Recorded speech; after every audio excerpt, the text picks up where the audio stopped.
What's the story, Morning Glory? What is the word, Hummingbird? Thank you so much for clicking on my channel and for joining me for this hopefully very quick review of the Real Housewives of Atlanta, Season 15, Episode 7, Keeping It Gucci. So the episode starts off with our in-house R&B singer, Drew. So Drew is meeting up with a music video director by the name of Rage, and this is someone that she has worked with in the past, like early 2000s, 2008, somewhere around there.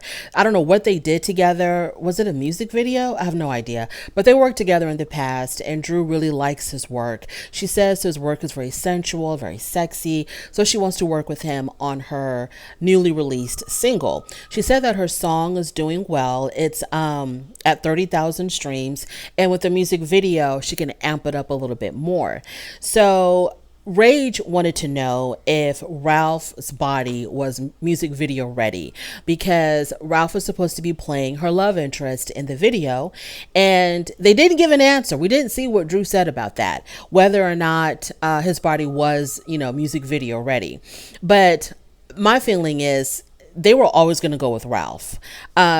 They want to make it look like, that they ended up hiring somebody else and that person couldn't make it. So Ralph had to step in as, option number 2.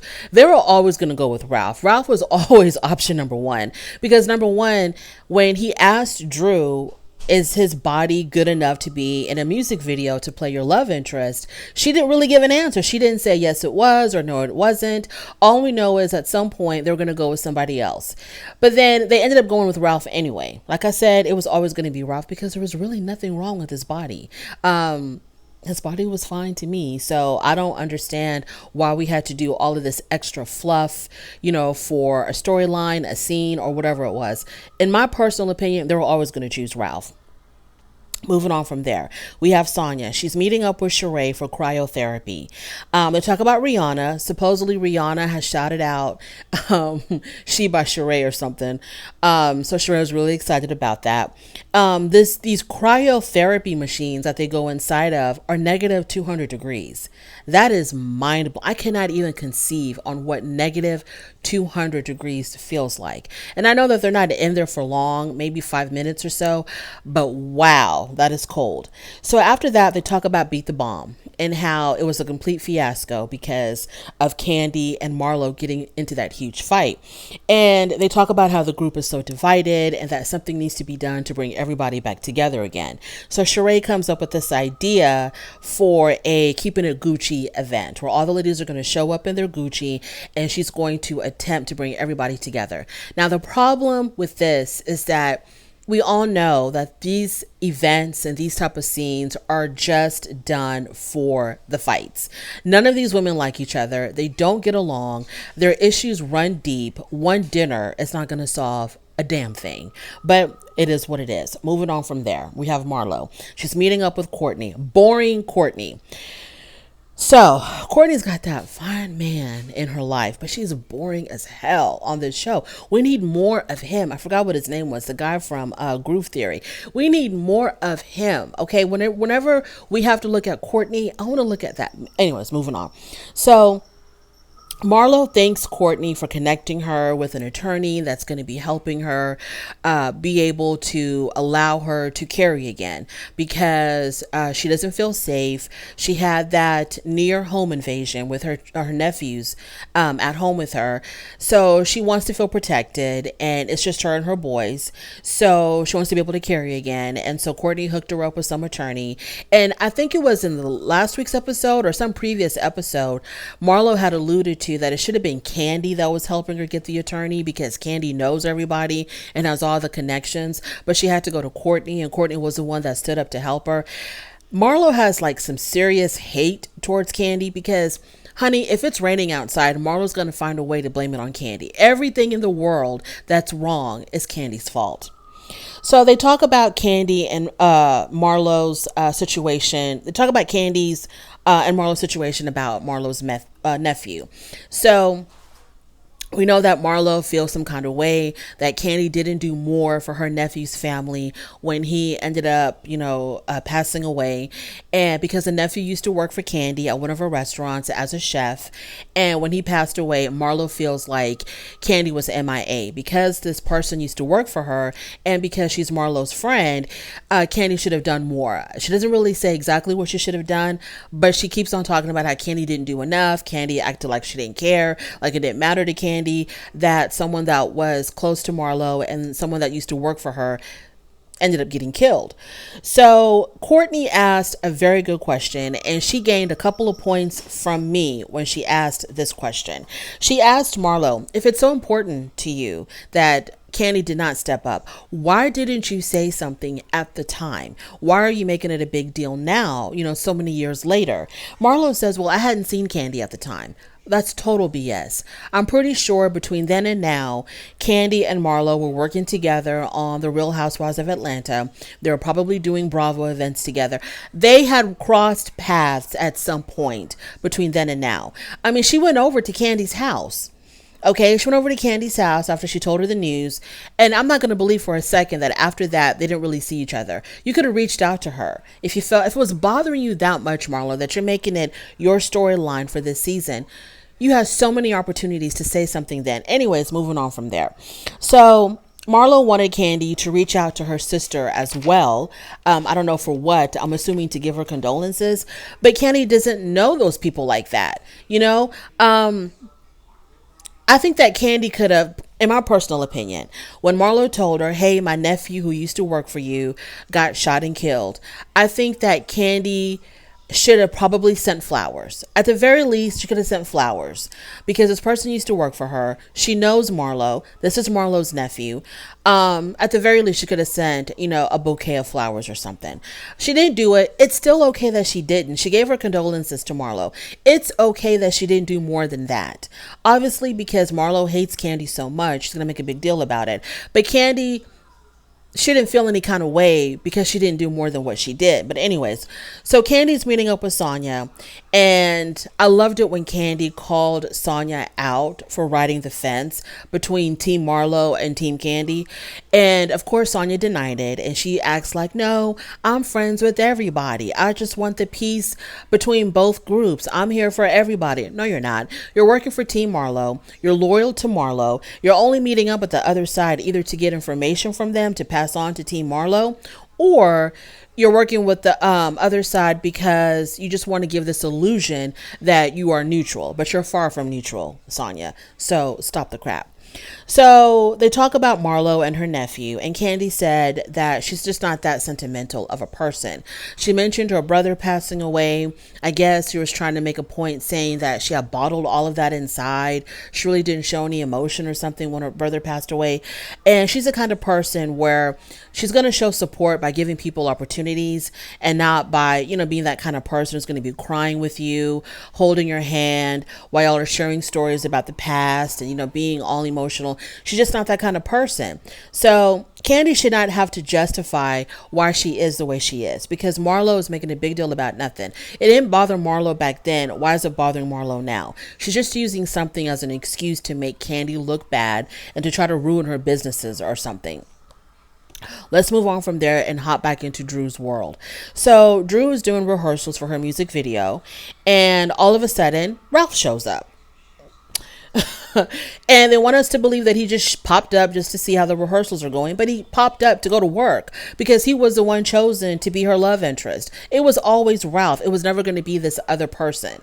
So he shows up and they tell him, oh, the other actor, dancer, whatever he was, he couldn't make it. He got the dates confused, whatever. So we want you to step in. So he's like, okay, fine, cool, whatever. And in his confessional, the producers asked him, so how does it feel to be a replacement? And he was like, oh, that's kind of tough. It's not tough, Ralph. You were the only one chosen for this role because there's nothing wrong with this body. Because remember I said when Drew met up with the director asked her, does he have a nice enough body to be in this video to play your love interest? Drew never really gave an answer because she knew he does. He does have a nice body. There's nothing wrong with Ralph's body. I mean, nothing at all.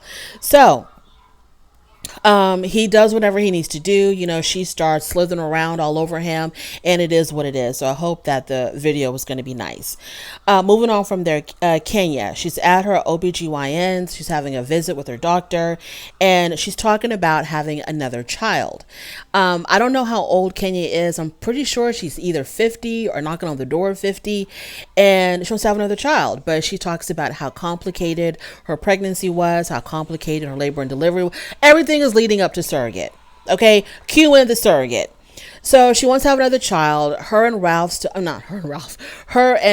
Mark still have these frozen embryos, and her agreement with Mark was that the embryos, in case if her and Mark split, she was going to keep the embryos and she could do whatever she wanted. Now what I want to know is, what did he get in return for giving up these potential children? Because it just doesn't make any sense. And he would have been like, here, keep the embryos, do what you want with them, without him getting something back. Either the agreement was you keep the embryos, and if they do become children, don't call me for child support.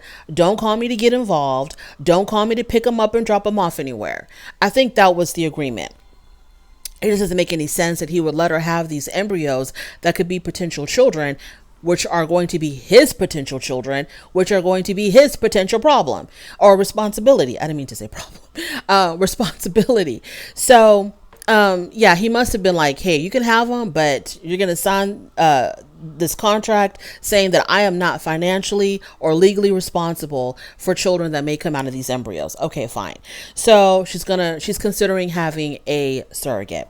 Moving on from there, Sheree. It is time for her Gucci brunch. When it comes to the looks of the ladies, I'm not a fashionista, so I can't tell you what was good, what wasn't good. I can only tell you my own personal opinion. In my personal opinion, I'm more like Kenya. It's great if you wear designer. I just don't want it screaming designer. So I like, my favorite outfit I would have to say was Sonya. Even though you could see all the Gucci imprinted on her jacket, it was subtle. It wasn't like glaring, shouting at you like Drew's outfit. Drew came with a Gucci jacket. I think it was like a jacket or something. And then the Gucci, was it a pouch or a fanny pack? Or it was just doing the most. And then Candy, I was like, what is she wearing? Why is she wearing that? Candy had on, Marlo said it best. She said it looked like she was going to go bowling. Like she was on the Gucci team, for the Gucci bowling team. To me, when I first saw it, it looked like what a mechanic wears when you go get wherever you go take your car to get fixed, what they wear. So she looked like a Gucci mechanic to me. It was not flattering at all. I don't know why she wore that. She really looked very not wealthy. So anywho, Marlo's the one that arrives last. I forgot what she wore. Can you believe it? I completely forgot what Marlo wore. But anyways, Marlo arrives last. But before Marlo showed up, Sheree had done the seating arrangement, and she had seated Sonya in between Candy and Marlo. So when Candy realized how close Marlo was going to be to her, even though Sonya was going to be in between them, she told Sheree, hell no, can you please move Marlo? So Marlo's place was moved across the table from Candy. So Marlo shows up. They all sit down. Sheree starts off by giving her speech about how she just wants everybody to get along and she wants things to go back to where they used to be. Where was that exactly? They were never really getting along. There were times when, yeah, they would have fun together when they took their trips, but there was always that underlying drama. So I'm not sure what she's talking about for things to go back to where they used to be, as if they were all one big group of best friends. It was never like that. So first, Sonya addresses Kenya.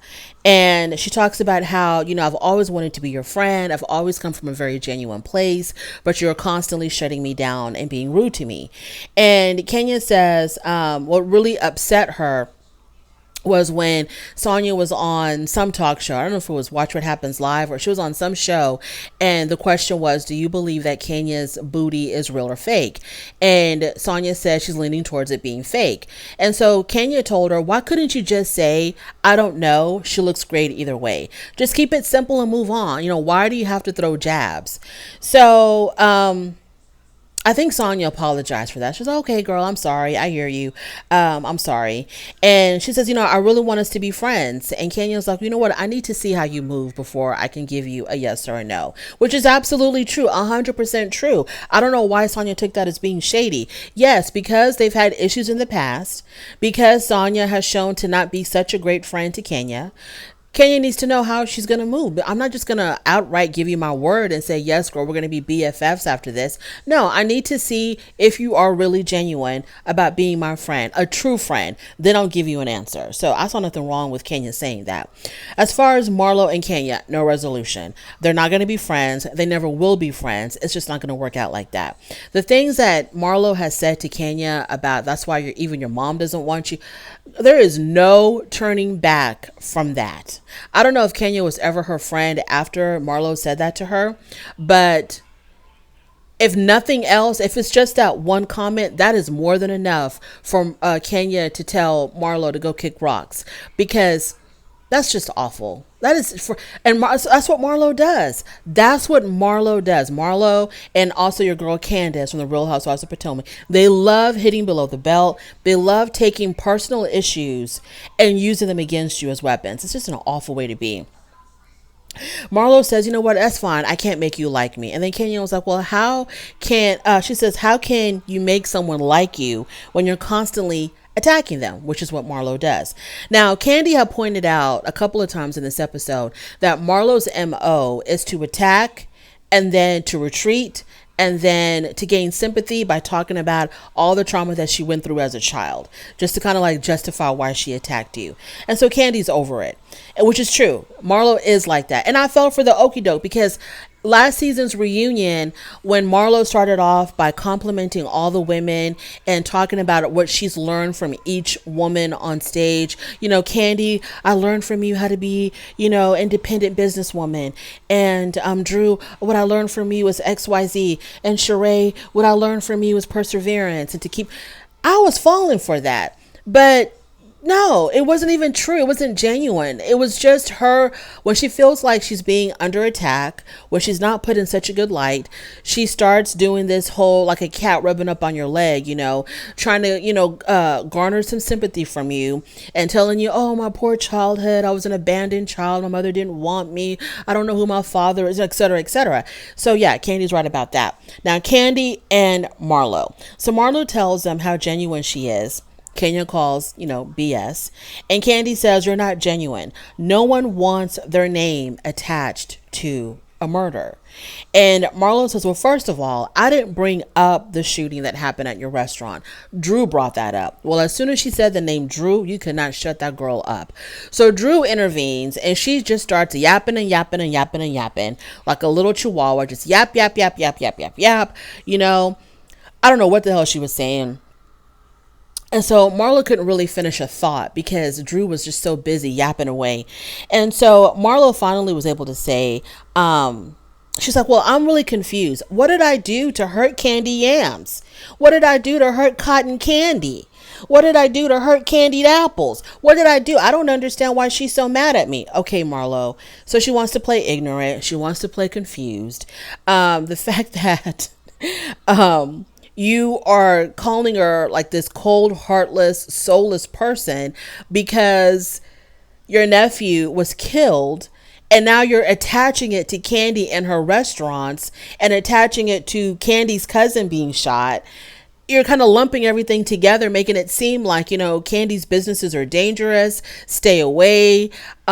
People are getting killed and murdered every which way at her businesses. So what are you talking about? Anyways, that's the role that she wanted to play. Like, I don't understand why Candy's so mad at me. You're doing everything but placing the weapon in her hand. So Marlo said her issue with Candy was that Candy was not being a good friend. It wasn't so much that, I was blaming. And so this is when Sonya steps in and says, oh, Candy, let me try to explain to you what Marlo's really trying to say. You're focused on the wrong thing. And,